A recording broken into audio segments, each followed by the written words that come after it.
Pendant que vous êtes en train de spéculer sur le match Mali-Sénégal, les pays européens ont commencé à se préparer à la guerre et c'est quelque chose qu'il ne faut pas ignorer. Et crois-moi, que tu sois à Bamako, que tu sois à Abidjan, à Dakar ou à Yaoundé, ça te concerne aussi. Le secrétaire général de l'OTAN a annoncé que nous devions nous préparer tous à une guerre comme celle qu'ont connue nos grands-parents et nos arrière-grands-parents. En clair, ils disent qu'un scénario de guerre mondiale pourrait arriver dès cette année. Et il n'est pas le seul à le dire. Le chef de l'armée française, il a déclaré que le pays devait accepter l'idée que beaucoup de jeunes pourraient perdre la vie à la guerre cette année. Et c'est pas tout.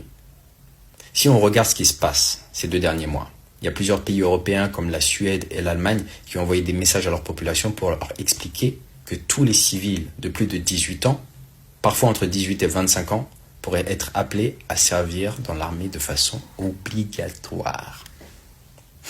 En plus de ça, il y a des pays comme la Suède, la Lituanie ou la Pologne, mais la Pologne, c'est pas confirmé. Ils ont envoyé des documents à leurs citoyens pour leur dire quoi stocker en cas de guerre. De l'eau en bouteille, des cordes, des piles. La Suède, par exemple, ils ont même envoyé un document de 32 pages à leurs citoyens en expliquant comment se préparer à une guerre et comment se protéger. Et elle n'est pas la seule à faire ça. Et pourquoi tout ça, ça arrive maintenant ?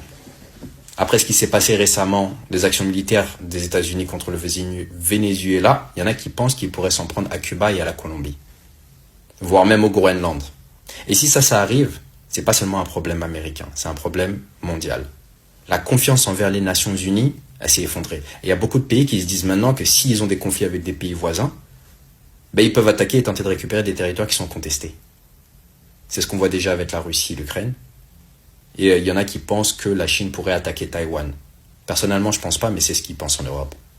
Bien sûr, personne ne peut prédire l'avenir. Mais si tout cela devait vraiment se produire en 2026, est-ce que tu es prêt ? Ça fait 5 ans que tu parles du retour en Afrique. Et si trouver des projets, est-ce que c'est pas le moment d'accélérer ?